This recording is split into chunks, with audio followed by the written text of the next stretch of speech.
Hola, bienvenidos a este espacio virtual de la Biblioteca de las Artes. Este es el Club de Lectura y Arte y tiene como finalidad compartir lectura en voz alta de obra literaria, sobre todo de escritores mexicanos.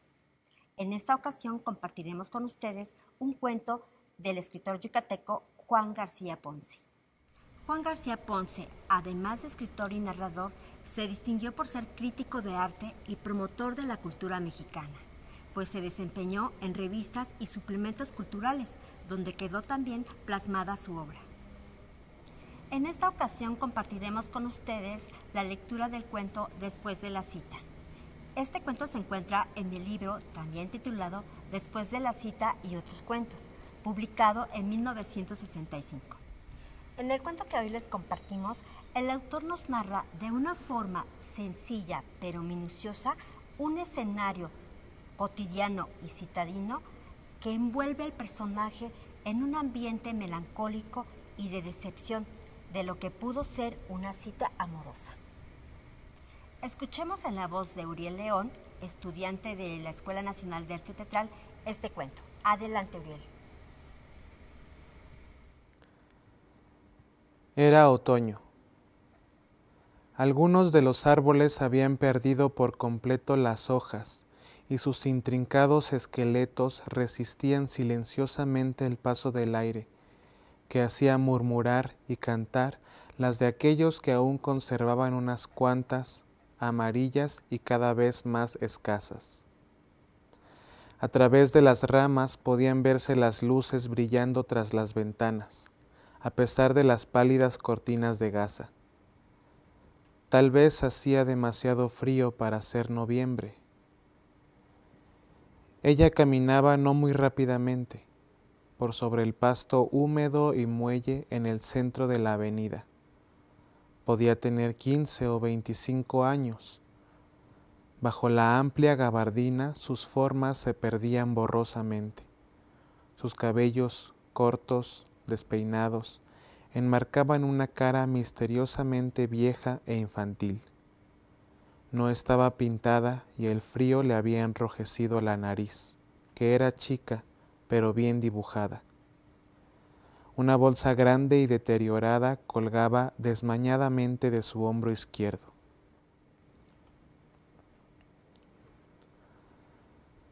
Caminando en diagonal salió del camellón, atravesó la calle y siguió avanzando por la banqueta. Al llegar a la primera bocacalle, una súbita corriente de aire despeinó más aún sus cabellos. Metió las manos hasta el fondo de su gabardina y apresuró un poco el paso. El aire cesó casi por completo apenas hubo alcanzado el primer edificio. Una de las ventanas de la planta baja estaba iluminada. Instintivamente se detuvo y miró hacia adentro. Un hombre y una mujer, muy viejos, se sonreían afectuosa, calurosamente, desde cada uno de los extremos de la mesa que era, como las sillas y el aparador, grande, fuerte, resistente. Ella tenía un chal de punto gris sobre los hombros, él una camisa sin cuello y un grueso chaleco de lana. Los restos de la cena estaban todavía sobre la mesa. De pronto la mujer se levantó, recogió los platos y salió de la habitación. La muchacha no quiso ver más. Suspiró inexplicablemente y siguió caminando. Al atravesar una nueva bocacalle, el viento volvió a despeinarla. Tras la ventana, el viejo se levantó, avanzó lentamente y abandonó el comedor. La luz dejó de reflejarse en la calle. La muchacha, siempre sin motivo aparente, dejó la calle y regresó al camellón. En una de las bancas, un bulto se perfiló en la oscuridad. Cuando pasó junto a él, se dividió en dos y una risa nerviosa se extendió en el aire. Los miró sin poder distinguirles las caras y siguió su camino.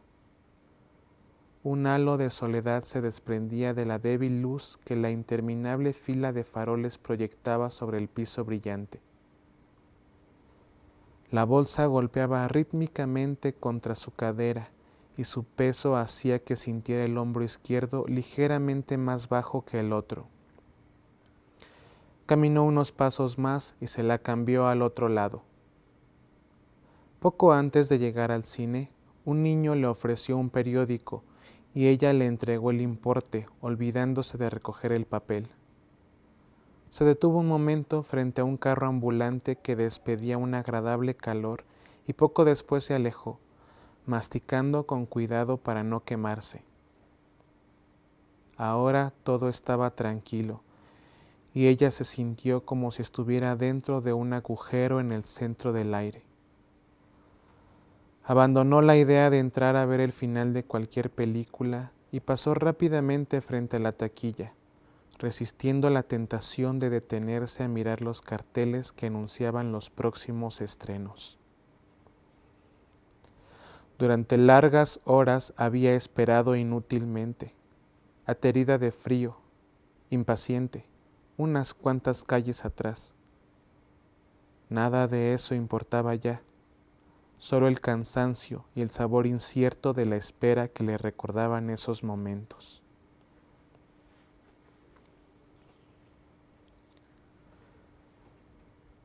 Quería caminar y olvidarlo todo, la alegría y la esperanza, y después el principio de las dudas, y al final la certeza de que no vendría, junto con la necesidad angustiosa de decir a alguien todas las palabras que tenía guardadas para él.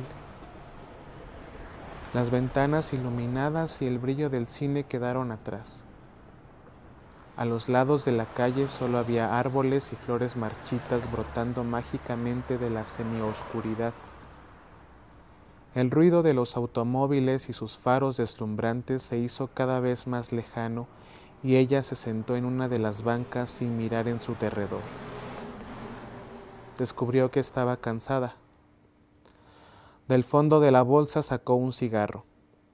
La débil llama de su encendedor se extinguió 3 veces antes de que lograra prenderlo. Luego fumó larga y ávidamente, mientras las hojas, tan ruidosas como la lluvia, caían a su alrededor. Cuando el niño silenciosamente se sentó a su lado, el lejano silbato de un tren cubrió de melancolía y tristeza los densos rumores de la noche. Ella lo miró sin asombrarse. Parecía tener frío. Estaba descalzo, despeinado y sucio. Le pidió que le regalara un cigarro y después, mientras fumaba vorazmente, mirándola y sonriendo, le contó que dormía en la calle y que todavía no había comido. Sintió una lástima extraña que la abarcaba a ella misma. Volvió a buscar en la bolsa y le regaló casi todo lo que traía. Después se levantó y caminó hasta que los faros de los coches volvieron a deslumbrarla ininterrumpidamente. Antes de que la lluvia se hiciera torrencial, llegó a la esquina y se subió al primer camión que tendió su llamada. Estaba casi vacío y avanzaba lentamente. Sin embargo, allí, mirando a los demás pasajeros y sintiendo el olor viscoso y penetrante que el día había dejado y al que ahora se unía el que provocaba la lluvia mientras los vidrios se cubrían de un espeso vaho, se sintió protegida, cálida y tranquila. Prendió otro cigarro y miró por la ventanilla la calle mojada, recordando otros días, otros años, las risas y la alegría, la emoción del conocimiento, la sensación de ser comprendida y la soledad de ahora, hasta que el vaho le impidió toda visibilidad. Entonces observó con cariño, casi con gratitud, a los demás pasajeros. 2 obreros, albañiles seguramente, con sus portaviandas a los pies, y la cara, el pelo y la ropa manchados de cal. Un señor gordo y canoso, con un traje negro raído hasta parecer verde, que leía el periódico desdoblándolo ruidosamente. Un muchacho flaco, con barros y ojos tristes, que le devolvió la mirada con malicia y sonrió ambiguamente. Una mujer, no muy joven, a la que el muchacho había estado mirando continuamente antes de que ella subiera.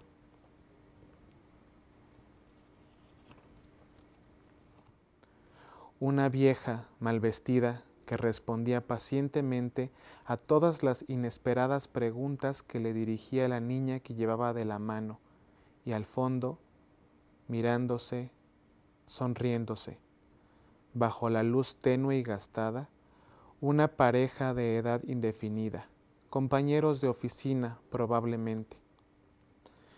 El chofer, cansado, miraba de vez en cuando a los pasajeros por el espejo y el camión chillaba y se quejaba mientras los coches lo pasaban rápidamente.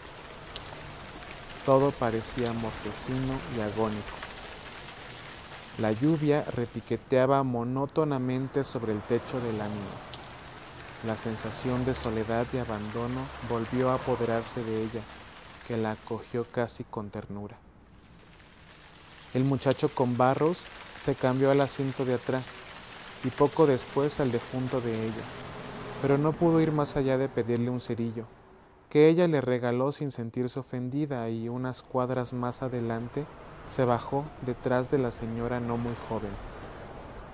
El señor gordo terminó su periódico y lo dejó a su lado, olvidándose de recogerlo al bajarse. Subieron otros dos jóvenes y el sonido de sus risas siguió molestándole hasta varias cuadras después de que se bajaran. El chofer avisó que allí terminaba el recorrido y ella se bajó, silenciosa e indecisa, detrás de la vieja con la niña, los dos obreros y la pareja de oficinistas. La lluvia se había convertido en una llovizna punzante y helada que volvió a enrojecerle la nariz mientras caminaba sin rumbo fijo detrás de la pareja de oficinistas, mirando los aparadores iluminados, libros, discos, pieles, vestidos, alhajas, curiosidades. La calle brillaba como un espejo y la ciudad entera parecía alegrarse por ello. De vez en cuando el sonido de un claxon, dispersándose en el aire, tapaba el de los motores. Las mesas vacías de un café, detrás de la amplia ventana cubierta de letreros, la hicieron recordar la hora. Pensó en su casa, en las preguntas y reproches, y en las mentiras que tendría que inventar. El recuerdo de la espera le llenó nuevamente la boca y los aparadores perdieron todo su encanto. Atravesó rápidamente y paró un taxi, tratando de evitar que el nudo en la garganta se convirtiera en lágrimas. Cuando llegó a su casa, rechazó la cena, evitó las preguntas, se encerró en su cuarto y lloró, larga, silenciosa, desesperadamente.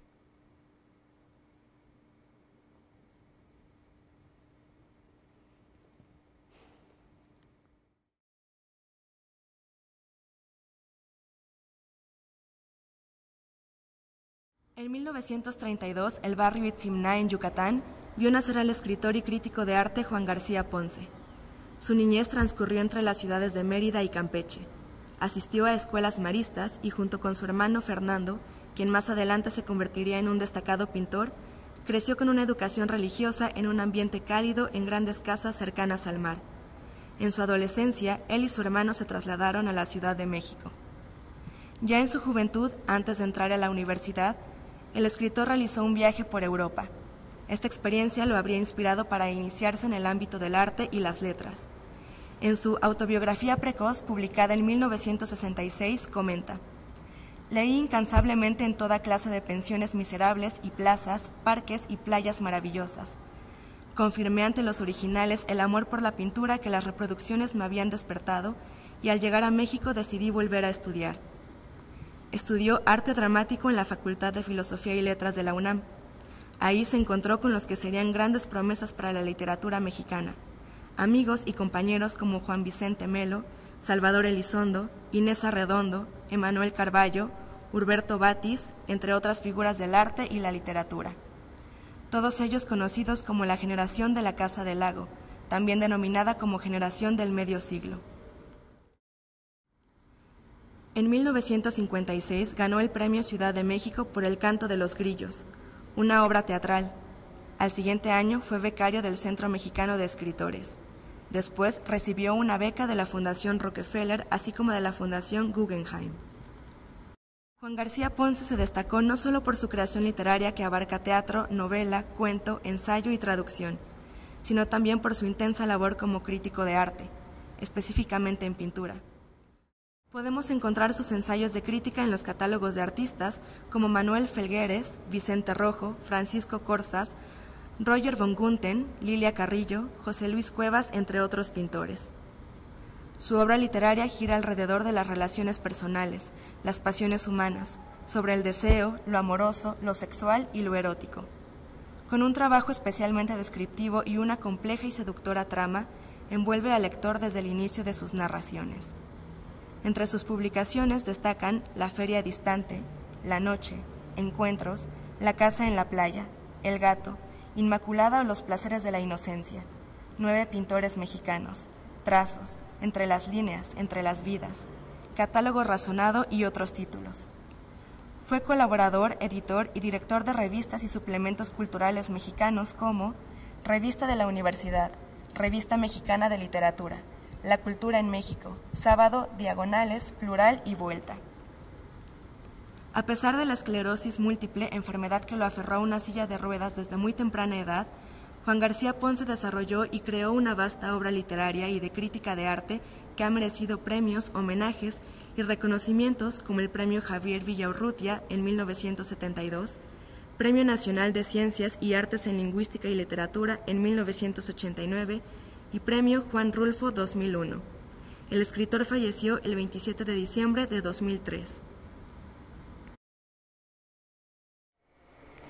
Si este cuento les gustó, entonces los otros relatos serán de su interés. Feria al anochecer y La gaviota son altamente recomendables.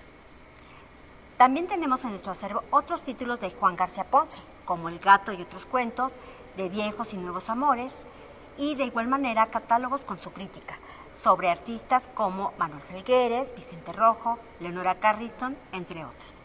Finalmente, podemos invitarlos a que visiten la Biblioteca de las Artes de lunes a viernes de 9 de la mañana a 7 de la noche y hacer contacto con nosotros a través de redes sociales y nuestra página web. Los esperamos en la próxima cita. Gracias.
Gobierno de México.